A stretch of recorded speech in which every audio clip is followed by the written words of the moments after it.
குப்ஜத்து காளி ஷேமகிரி தேவி. நான் மதுரா விருந்தாவனில் இருந்து கோவர்தன் சென்றேன். அங்கிருந்த கோவர்தன கிரிதாரியின் மந்திரை தரிசனம் செய்த பின் கோவர்தனகிரியை பரிக்கிரமா செய்துவிட்டு கிளம்பினேன். 50 கிலோமீட்டர் தூரத்தில் உள்ள ஆக்ராவில் தங்கி மறுநாள் கனோஜ் செல்வதாக திட்டம். நாங்கள் மாலை 4 மணிக்கெல்லாம் ஆக்ரா சென்றடைந்து விட்டோம். திரு கிருஷ்ணன் இங்கும் ரூமிற்கு ஏற்பாடு செய்திருந்தார். திரு பஞ்சவாணி என்பவர் என்னை சந்திப்பார் என்று கூறியிருந்தார். நான் போய் இறங்கியதும் திரு பஞ்சவாணி வந்துவிட்டார். அம்மா, நீங்கள் உடனே சென்று தாஜ்மஹாலை பார்த்து விட்டு வாருங்கள் என்றார். நான் ஏற்கனவே 2 முறை பார்த்திருக்கிறேன், போக வேண்டிய அவசியமில்லை என்றேன். பரவாயில்லை அம்மா, இன்னொரு தடவை போய்விட்டு வாருங்கள், 6 மணிக்கு மூடி விடுவார்கள் என்று கூறினார். அவரை மறுத்து பேச முடியாமல் நான் தாஜ்மஹாலை போய் பார்த்து விட்டு திரும்பி வந்தேன். திரு பஞ்சவாணியும் அவரது மனைவியும் இரவில் வந்து என்னை கை நிறைய ஆக்ரா பேடாவுடன் மிகவும் அன்புடன் பேசினார்கள். நல்லவேளை, என் கையில் எப்போதும் இருக்கு திருநெல்வேலி அல்வாவை கொண்டு சமாளித்தேன்.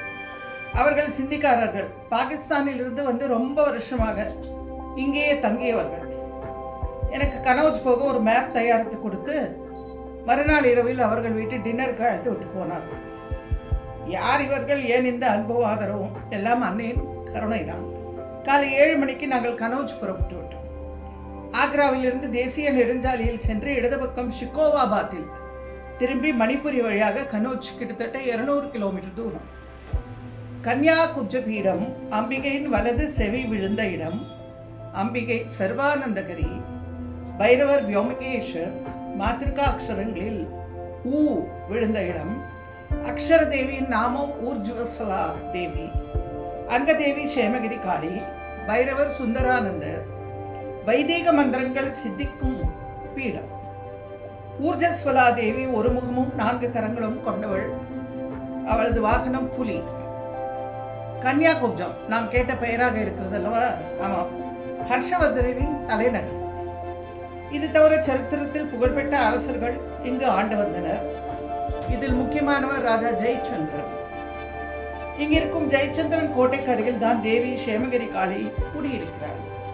நான் காரில் போய்கொண்டிருக்கும் போதே சைலேந்தர் சிங் என்பவர் கூப்பிட்டு, நீங்கள் நகரபாலிகாவிற்கு வந்துவிடுங்கள் என்று கூறினார்.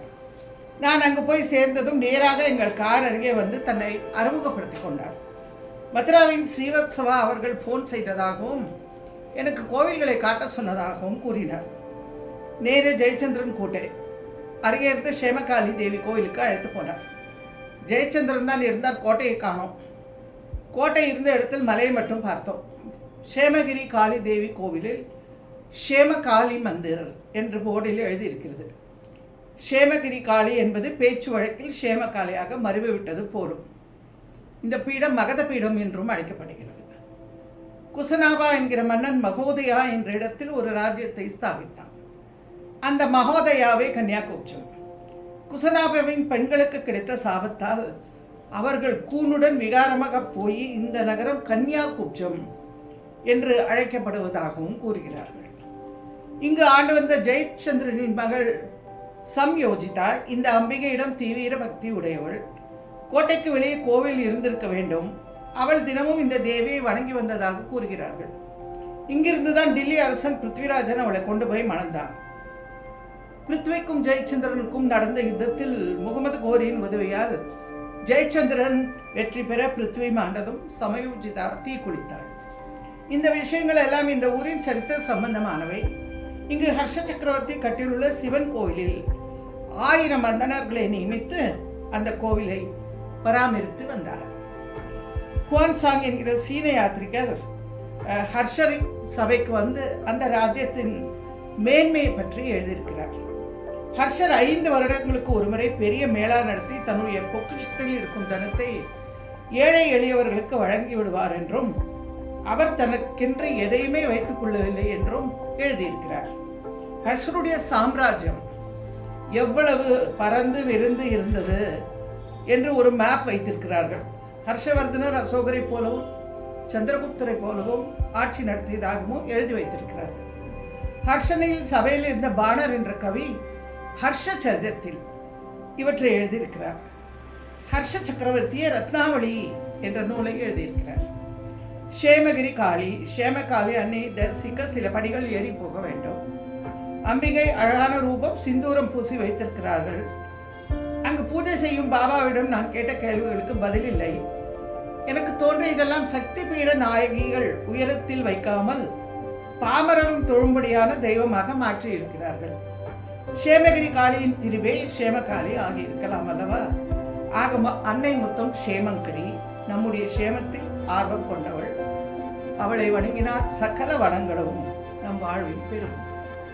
இங்கிருந்து வேணு என்ற பண்டிட்டுக்கு 7 புத்திரிகள் இருந்ததாகவும், அவர்களில் சேமகிரி முதலாவது புத்திரி, மற்றவர்கள் பூல்மதி, ஷீதலா, கோவர்தினி, மௌராயி, சிம்மவாகினி, நகர்கோட்.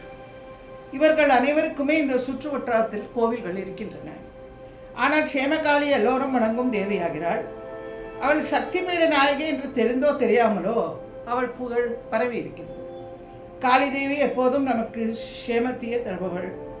அவள் கால்களை இறுக பற்றி கொண்டால் அன்னை குனிந்து நம்மை கை தூக்கி விடுவாள். அதுவும் அவள் சேமத்தை தரும் காளி என்றால் எத்தனை கருணை தெய்வம்! அன்பளித்து விட்டாய் காளி, ஆண்மை தந்து விட்டாய், துன்பம் நீக்கி விட்டாய் காளி, தொல்லை போக்கி விட்டாய் என்கிறார் பாரதியார். அநீதி, அக்கிரமம் ஆகியவற்றை கண்டால் சீறி எழும் அன்னை. நம் பக்தியும் பாசமும் கண்டால் பயப்படுவாள் அல்லவா? மார்க்கம் சேமங்கிரி ரக்ஷேத், செல்லும் வழியை சேமங்கிரி ரட்சிக்கட்டும் என்கிறது தேவி மகாத்மியம். இந்த கன்னியாகுப்ஜத்து பீடநாயகியின் நாமம் கௌரி என்று எங்கோ படித்ததாக ஞாபகம். தக்ஷனின் மகளான தாக்ஷாயணி தன் தேக பரித்தியாகம் செய்தபின் ஹிமவானுக்கு மகளாக பிறக்கிறாள். பனையரசனின் மகள் வெள்ளை நிறத்தவளாகத்தானே இருக்க முடியும். ஆக பார்வதி தேவியின் நாமம் கௌரி. பர்வதராஜனின் புத்திரியானதால் பார்வதி, ஹிமவானின் புத்திரியானதால் சைலபுத்திரி, வெள்ளிப்பனி மலையரசனின் மகளானதால் கௌரி. சைலபுத்திரியான பார்வதி சிவபெருமானை நோக்கி தவமிருந்த 2 இடங்களிலும் அம்பிகையின் பெயர் கௌரி. ஒன்று கைலாயத்தில் இருக்கும் கௌரி கொண்டு, மற்றொன்று கேதார்நாத்தின் அடிவாரத்தில் இருக்கும் கௌரி கொண்டு. ஆக தவத்திற்கும் வைராகியத்திற்கும் நிலைத்த நல்லவை அனைத்திற்கும் அடைந்தே தீர்வும் குணங்களுக்கும் பெயர் கௌரி மாதா என்றே சொல்லலாம். இந்த அம்பிகையை வேண்டினால் நல்ல கணவன், புத்திரர்கள் மற்றும் எல்லா க்ஷேமங்களும் உண்டாகும். ஆக இவள் சேமங்கரி. சேமங்கிரி என்ற நாமத்தை கூறிய அம்பிகையை பூஜிக்கிறோம். சம்பகலி, அனார்கலி போல இந்த நாமத்தை சேமகலி ஆக்கிவிட்டோம். கலி என்றால் மொட்டு. மொட்டாகவும் சரி, மலராகவும் சரி, எல்லா நன்மைகளும் தேவி நமக்கு தருகிறார்.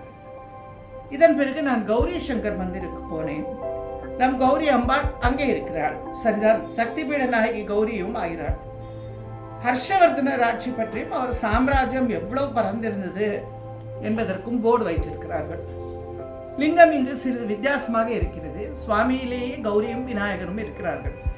ஆக இந்த சேம குடும்பத்தை ஒன்றாகவே தரிசிக்க முடிகிறது. மிகவும் ஆனந்தமான பூஜை. நானே தொட்டு பகவானுக்கும் பகவதிக்கும் பூஜை செய்தேன். அங்கிருந்து சைலேந்தர் குடும்பத்திற்கு சொந்தமான சிவாலயத்திற்கு சென்றோம். அமைதியான ஆனந்தமான சிவதரிசனம். சைலேந்தரின் குடும்பம் தலைமுறையாக இங்கே வசிக்கிறார்கள். அவர்களுக்கு சொந்தமான கோவில் இப்போது புனருத்தாரணம் செய்து மிகவும் அழகாக கட்டியிருக்கிறார்கள். பொதுமக்கள் தாராளமாக வந்து போகலாம். மணி பகல் 12. நான் ஆக்ராவுக்கு திரும்பலாம் என நினைத்த போது சைலேந்தர் விடாப்பிடியாக அவர் இல்லத்துக்கு அழைத்து சென்று விட்டார். அவர்கள் 3 சகோதரர்கள், அவர்கள் மனைவிமார்கள், குழந்தைகள், தாயார், தகப்பனார் அனைவரும் ஒரே குடும்பமாக வசிக்கிறார்கள். வெளியே மிகவும் பழைய வீடாக காட்சி தந்தது. உள்ளே போனால் சகல வசதிகளுடன் கூடிய நவீன பங்களா. சைலேந்திரன் மனைவி மற்ற பெண்களும் நான் அங்கேதான் சாப்பிட வேண்டும் என்று எனக்காக சூடாக சாப்பாடு தயார் செய்தார்கள். அவர்கள் சாப்பிட 2 மணி ஆகுமாம். மெத்தென்ற புல்கா, ஆலு, கடி, தால், கெட்டியான தயிர் என ஒரு விருந்தே வந்தது. ஆக அம்பிகையின் தரிசனம், பின் தடபுடல் விருந்து. இதுவும் சேமங்கிரி தேவியின் கருணையே. அவர்களோடு சக்தி பீடங்களை பற்றி நான் பேச அவர்களிடம் இருந்த புத்தகங்களை கொடுத்து படம் எடுத்துக்கொள்ள சொன்னார்கள். கன்னியாகுப்ஜம் சக்தி பீடம் மட்டுமல்ல, வாசனை பீடமும் கூட. இங்கிருந்து தயாராகும் வாசனை திரவியங்கள் உலகம் முழுக்கவும் அனுப்பப்படுகின்றன. சைலேந்தர் சிங்கின் குடும்பம் சென்ட் வியாபாரத்தில் ஈடுபட்டவர்கள். சென்ட் என்றால் கெமிக்கல்ஸ் கலந்ததல்ல, பூக்களிலிருந்து எடுக்கப்படுவது. எனக்கு ரோஜா எசன்ஸும் ஒரு சென்ட் பாட்டிலும் கொடுத்தார்கள்.